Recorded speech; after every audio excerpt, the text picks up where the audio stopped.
Hello everyone, welcome to competitive exams Adda. నేను మీ Shruti ma'am. So ఈ రోజు నుంచి మనం జనరల్ సైన్స్ కంటెంట్ అయితే స్టార్ట్ చేయబోతున్నాం under the name science Yatra. So what is the science Yatra?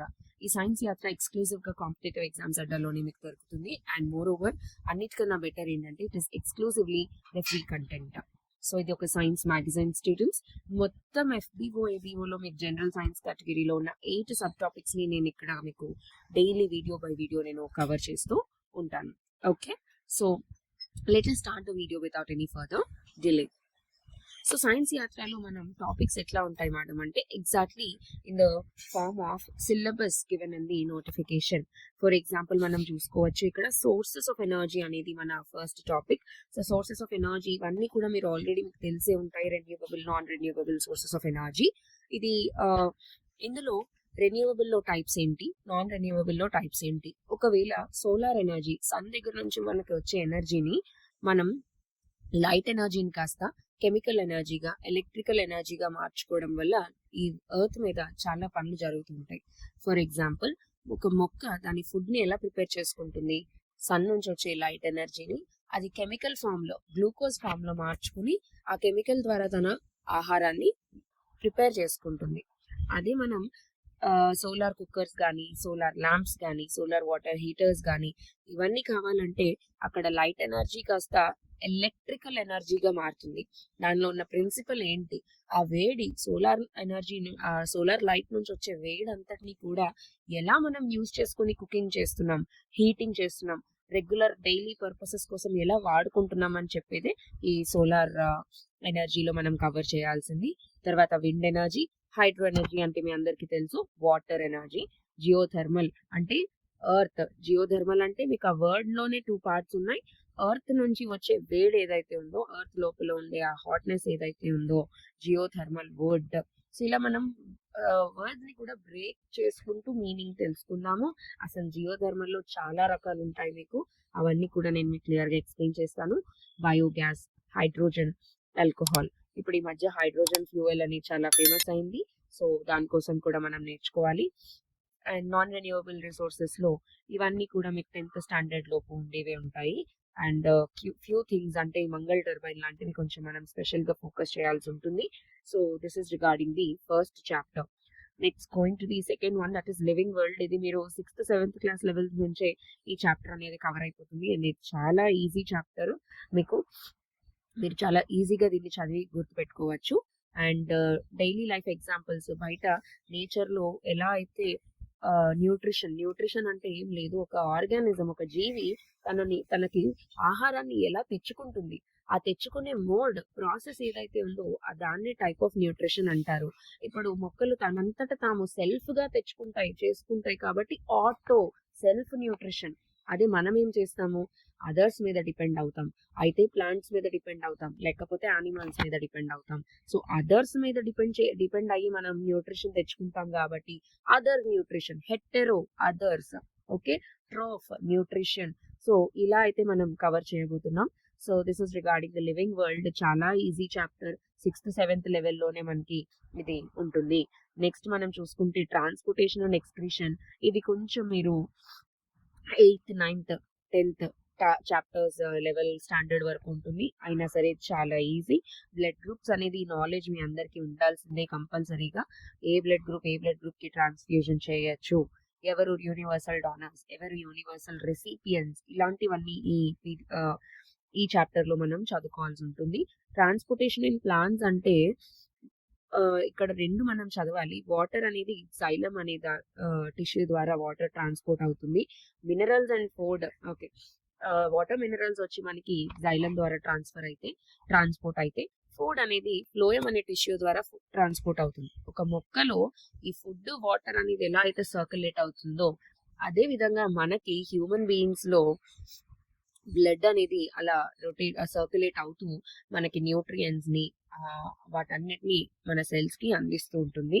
So ఆ ప్రాసెస్, బ్లడ్ క్లాటింగ్ ప్రాసెస్, ఎలా క్లాట్ అవుతుంది, ఏ సెల్స్ ద్వారా క్లాట్ అవుతుంది, ఆ ప్రాసెస్ ఏంటి, ఇవన్నీ మనం చూస్తాం. నర్వస్ సిస్టమ్ లో చాలా ఈజీ. ఎన్ని టైప్స్ ఆఫ్ నర్వ్స్ ఉంటాయి? నర్వస్ సిస్టమ్ అంటే మన బ్రెయిన్, మన వెన్నుపూసలో మన స్పైనల్ కార్డ్ ఉంటుంది కదా, ఆ బ్రెయిన్, స్పైనల్ కార్డ్, దాని నుంచి ఈ రెండిటి నుంచి వచ్చే అన్ని రకాల నర్వ్స్ కలిపితే మన నర్వస్ సిస్టమ్ ఫామ్ అవుతుంది. అంటే మేడం బ్రెయిన్ నుంచి కూడా నర్వ్స్ వస్తా అంటే వస్తాయి. మన ఫేస్ లో ఏవైతే సెన్స్ ఆర్గన్స్ ఉన్నాయో ఇక్కడ అంటే ఐస్ కానీ ఇయర్స్ కానీ, ఐస్ కి సంబంధించి ఏం నర్వ్స్ ఉంటాయి? ఆప్టిక్ నర్వ్స్ ఉంటాయి. అలానే మనకి డిఫరెంట్ డిఫరెంట్ నర్వ్స్ అనేవి సెన్స్ ఆర్గన్స్ ఫేస్ లో ఫైవ్ సెన్స్ ఆర్గన్స్ మనం చూడొచ్చు. Eyes vision, ears hearing, nose smell, skin touch, mouth taste, tongue taste కదా. సో ఈ సెన్స్ ఆర్గన్స్ కి రిలేటెడ్ గా ఉండే నర్వ్స్ అన్ని కూడా మనకి బ్రెయిన్ నుంచి ఎరైజ్ అవుతాయి. వాటిని క్రేనియల్ నర్వ్స్ అంటారు, ఎందుకంటే అది బ్రెయిన్ నుంచి ఎరైజ్ అవుతుంది కాబట్టి. స్పైన్ నుంచి మీకు ఎరైజ్ అయ్యే నర్వ్స్ అన్నిటిని స్పైనల్ నర్వ్స్ అంటారు. సో అవన్నిటిని కూడా మనం ఈ నర్వస్ సిస్టమ్ లో డిస్కస్ చేయబోతున్నాం. Next hormones and human reflex action, ఇవన్నీ కూడా మనం ఈ చాప్టర్ లో చదవబోతున్నాం. Okay, next excretion in human అంటే మన ఎక్స్క్రిటరీ సిస్టమ్ కోసం మన కిడ్నీస్ ఎలా అయితే మన బ్లడ్ ని ఫిల్టర్ చేస్తుంటాయో దానికోసం మనం మాట్లాడుకోవాలి. నెక్స్ట్ మనం వచ్చి reproduction, growth, heredity and evolution. ఈ చాప్టర్ కూడా చాలా చాలా ఈజీ చాప్టరే. అట్ ద సేమ్ టైం మీకు కొంచెం కన్ఫ్యూజన్ వస్తూ ఉంటుంది. ఎక్కడ కూడా నేను చెప్తాను. టైప్స్ ఆఫ్ రిప్రొడక్షన్ చాలా easy. Sexual and asexual reproduction, ఇందులో మీకు బడ్డింగ్ అంటే ఈస్ట్ లో మనం చూస్తుంటాం. ఇవన్నీ చాలా ఈజీ స్టూడెంట్స్. మీకు డైలీ లైఫ్ ఎగ్జాంపుల్ వీడియోస్ తో నేను చూపిస్తాను. ఇది మీకు అలా పిక్టోరియల్ గా మీరు నేర్చుకుందరు కానీ, సో దట్ మీకు గుర్తుండిపోయేలా నేను అది చేస్తాను. అండ్ హెరిడిటీ అండ్ ఎవల్యూషన్ చాలా మంది భయపడే టాపిక్, కానీ అస్సలు భయం అక్కర్లేదు. కరెక్ట్ గా దీన్ని అర్థం చేసుకుంటే ఇది చాలా చాలా చాలా ఈజీ. సెక్స్ డిటర్మినేషన్ అంటే ఏం లేదు, gender determination. For example chromosomes ఉంటాయి మనకి. సో క్రోమోజోమ్స్ లో ఎక్స్ క్రోమోజోమ్స్, వై క్రోమోజోమ్స్ అని ఉంటాయి. సో దాని గురించి నేను ఫర్దర్ గా వీడియోస్ లో మీకు ఎక్స్ప్లెయిన్ చేస్తాను. అది చాలా ఈజీ కూడా. న్యాచురల్ రిసోర్సెస్, మీకు బేసిక్ కెమిస్ట్రీలో ఈ మెటల్స్, నాన్ మెటల్స్ వస్తాయి. ఇది కూడా మనకి చాలా ఈజీ. న్యాచురల్ గా మనకి దొరికే ఓర్స్ కానీ మినరల్స్ కానీ, వాటిని ఓర్స్ నుంచి మెటల్ ని, ప్యూర్ మెటల్ ని ఎలా ఎక్స్ట్రాక్ట్ చేస్తామో, దాన్ని ఎలా రిఫైన్ చేసి ప్యూరిఫై చేసి వాడుకుంటామో, ఇట్లాంటివన్నీ వాటి వాటి ప్రాపర్టీస్ ఏంటి, వాటి యాక్టివిటీ సిరీస్ ఏంటి, అండ్ ఒకవేళ మెటల్స్, కొన్ని పర్టికులర్ మెటల్స్ కొరోడ్ అవుతుంటాయి అంటే రస్ట్ పట్టడం అవుతుంటాయి కదా. సో కొరోజన్ ఆఫ్ మెటల్స్ కోసం మనం మాట్లాడుకుంటాము. అండ్ స్టీల్ కోసం మనం మాట్లాడుకుంటాం, గోల్డ్ కోసం మాట్లాడుకుంటాం. ఇలా చాలా మనం డిస్కస్ చేస్తాం. ఇది బేసిక్ కెమిస్ట్రీలోకి వస్తుంది. అండ్ కార్బన్ కాంపౌండ్స్, ఎప్పుడు మనం కార్బన్ కోసం మాట్లాడుకున్నా మీరు బేసిక్ గా ఒకటి గుర్తుపెట్టుకోవాల్సింది ఏంటంటే, కార్బన్ ఎప్పుడు 4 బాండ్స్ ఫామ్ చేస్తుంది, 4 సింగిల్ బాండ్స్ అనేది ఫామ్ చేస్తుంది. అంటే మొత్తానికి అది 4 బాండ్స్ అయితే ఫామ్ చేస్తుంది. అదే మనం ట్రిపుల్ బాండ్ అనుకున్నామని, ఇక్కడ ట్రిపుల్ బాండ్ ఫామ్ చేస్తే ఇంకొకటి మిగులుతుంది. అదే డబుల్ బాండ్ ఫామ్ చేస్తే ఇలా. సో ఏదైనా సరే దాని వ్యాలెన్సీ అయితే మనకి 4 అని వస్తుంది అనమాట. సో కార్బన్ కాంపౌండ్స్ కోసం కూడా మనం మాట్లాడుకుంటాము. అండ్ ఆల్కహాల్స్ ఎట్లా ప్రిపరేషన్ చేస్తాం, ఎలా యూజ్ చేస్తాం. ఫార్మాల్డిహైడ్, ఫార్మాలిన్ అంటాం కదా. ఇప్పుడు స్నేక్ కానీ ఏదన్నా దొరికింది, మనం దాన్ని ప్రిజర్వ్ చేద్దాం అనుకుంటున్నాం అంటే మనం ఫార్మాలిన్ లో వేసి దాన్ని ఉంచుతాం. సో ఫార్మాలిన్ కాన్సన్ట్రేషన్ ఏంటి, ఎన్ని పార్ట్స్ లో కలపాలి, ఇవన్నీ కూడా మనకి చాలా ఇంపార్టెంట్ అన్నమాట. సోప్స్ కోసం, డిటర్జెంట్స్ కోసం కూడా మనం మాట్లాడుకుంటాం. ఈ ఎన్వైరన్మెంట్ అండ్ ఎన్వైరన్మెంటల్ ప్రాబ్లమ్స్ అనేది చాలా బేసిక్ కాన్సెప్ట్ అండి. ఇది చాలా ఈజీగా మీకు అర్థమవుతుంది. అంత కష్టపడాల్సిన పని లేదు, ఎందుకంటే ఇది మనం డైలీ మనం చదువుకునే టాపికే కాబట్టి మీకు అంత ప్రాబ్లమాటిక్ గా ఉండదు. నెక్స్ట్ వచ్చి మనం మాట్లాడుకునేది ఎథనోబాటనీ కోసం. Ethnology plus botany, ethnic races గురించి, వాళ్ళ కల్చర్ గురించి, స్థానిక జనాల కోసం, వాళ్ళు ఉండే సాంప్రదాయాల కోసం, వాళ్ళకి ఆ ప్లాంట్స్ కి, అక్కడ ఉన్న ప్లాంట్స్ కి రిలేషన్ లో మనం చదివితే దాన్ని ఎథనోబాటనీ అంటారు. సో ఇందులో మనం మార్ఫాలజీ చదవాలి. మార్ఫాలజీ అంటే the form and structure of the plants అనమాట. దాని టైప్ ఆఫ్ రూట్స్ ఎలా ఉన్నాయి, స్టెమ్ ఎలా ఉంది, వుడెన్ స్టెమ్మా, థిన్ స్టెమ్మా, టెండర్ స్టెమ్మా, ఇట్లా అనమాట. సో మనం ఎథనోబాటనీ అనేది దీనికోసం యూజ్ చేస్తాము. అండ్ ఈ ప్రాసెస్ లోనే మనం చాలా మటుకు seasonal plants and perennial plants కోసం చదువుతాం. సీజనల్ ప్లాంట్ అంటే ఏం లేదు, ఒక కాలంలో మాత్రమే వచ్చే ప్లాంట్స్ ని సీజనల్ ప్లాంట్స్ అంటాము. మనకి యాక్చువల్ గా సారీ మనం యాక్చువల్ గా ప్లాంట్స్ ని వాటి లైఫ్ స్పాన్ తో డివైడ్ చేసుకుంటే, అంటే ఎంత కాలం బతికుంటాయో దాని బేసిస్ మీద డివైడ్ చేసుకుంటే 3 పార్ట్స్ గా ప్లాంట్స్ ని డివైడ్ చేయొచ్చు. అందులో ఫస్ట్ టైప్ వచ్చేసి యాన్యువల్ ప్లాంట్స్. యాన్యువల్ అంటే ఏం లేదు, 1 ఇయర్ మాత్రమే. 1 ఇయర్లోనే అవి పెరిగి ఈల్డ్ని అంటే అవి ఈల్డ్ కూడా ఇచ్చేసిన తర్వాత మనకి హార్వెస్టింగ్ కూడా చేసేసిన తర్వాత అవి చనిపోతూ ఉంటాయి. వాటిని యాన్యువల్ ప్లాంట్స్ అంటారు. సీజనల్ ప్లాంట్స్ అంటే రైనీ సీజన్, వింటర్ సీజన్ ఇలా మాత్రమే సీజన్ కి ఉండే ప్లాంట్స్ ని సీజనల్ ప్లాంట్స్ అంటాము. సో సీజనల్ ప్లాంట్స్ అనేవి ఒక పర్టికులర్ సీజన్ లో మాత్రమే మనం చూడగలుగుతాం అనమాట. అది పెరెన్నియల్ ప్లాంట్స్ అంటే ఎప్పటికీ ఉండేవి. సహజంగా పెరెన్నియల్ ప్లాంట్స్ లోకి ఏమొస్తాయి, ట్రీస్ వస్తాయి. సో అవి ఎప్పటికీ ఉండిపోతాయి కదా. సో అంటే ఎప్పటికీ అంటే ఫర్ ఎవర్ అని కాదు, చాలా లాంగ్ లైఫ్ స్పాన్ అనేది వాటికి ఉంటుందన్నమాట. సో ఇవన్నిటికీ చూస్తే ప్రతిదానికి మీకు 2 పార్ట్ లాటిన్ నేమ్ అనేది ఉంటుంది. What did I say? 2 part Latin name. 2 part Latin name అంటే మీకు ఒక చిన్న స్టోరీ చెప్తాను. ఒక ఇద్దరు సైంటిస్టులు మాట్లాడుకుంటున్నారు. ఈ మ్యాంగోలా లేదు, ఇది పియర్ లా వచ్చింది, బట్ అడ్జస్ట్ అవ్వండి. సో ఒక ఇద్దరు సైంటిస్టులు మ్యాంగో కోసం మాట్లాడుకుంటున్నారు. ఒక అతనికి హిందీ తప్ప ఏం రాదు, ఇంకొక అతనికి ఇంగ్లీష్ తప్ప ఏం రాదు. ఈ హిందీ వచ్చిన ఆయన ఏమంటున్నాడంటే ఇది ఆమ్ అంటున్నాడు, ఇది ఆమ్ అంటున్నాడు. కాదు no no no this is mango అని ఇంగ్లీష్ మాత్రమే వచ్చిన పర్సన్ అంటున్నాడు. ఈ ఆమ్కి మ్యాంగోకి యాక్చువల్గా వాళ్ళ ఫ్రూట్ ని చూడలేదు. ఒక డిస్కషన్ లో వాళ్ళు పార్టిసిపేట్ చేస్తున్నారు అండ్ వాళ్ళిద్దరు ఒకే దానికోసం మాట్లాడుతున్నారు. సో ఇడు మ్యాంగో అంటాడు, అతను ఆమ్ అంటాడు. చాలా పెద్ద కన్ఫ్యూజన్ అయిపోయి నేను ఎందుకు నా మాట వినట్లేదు అన్న ఒక కన్ఫ్యూజన్, టైం వేస్ట్, ఇట్లాంటివన్నీ జరిగాయి.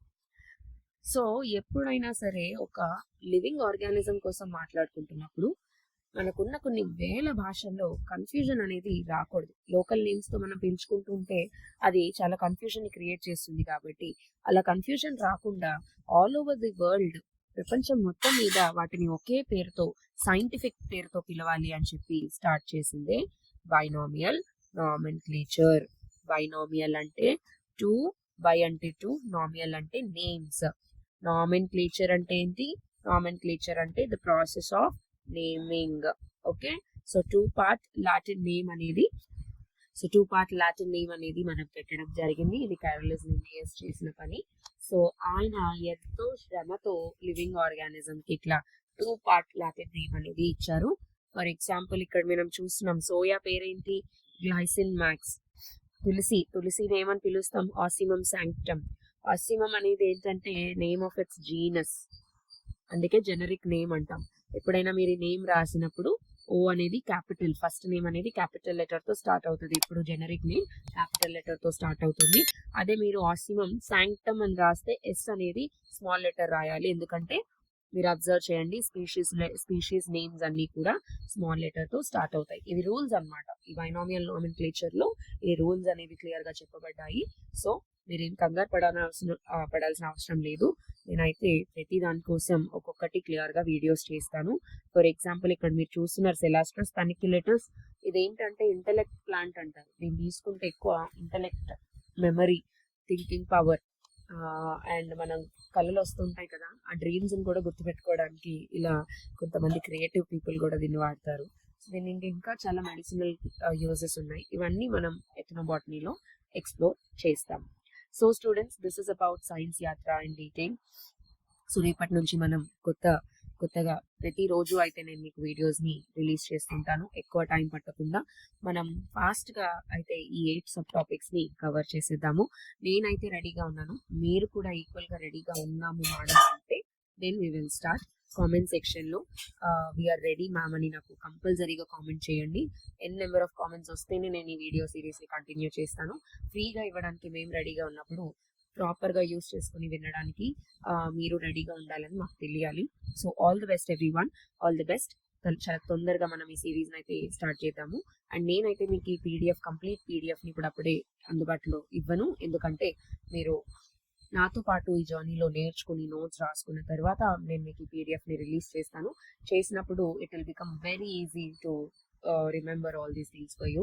మీరు కొత్తగా నేను చదవాల్సిన అవసరం పట్టదు. సో పిక్టోరియల్ గా మీరు అంతా గుర్తుపెట్టుకుని చదువుకునేలా నేను చూస్తాను. So all the best students, that's all from my end. Waiting for your comments.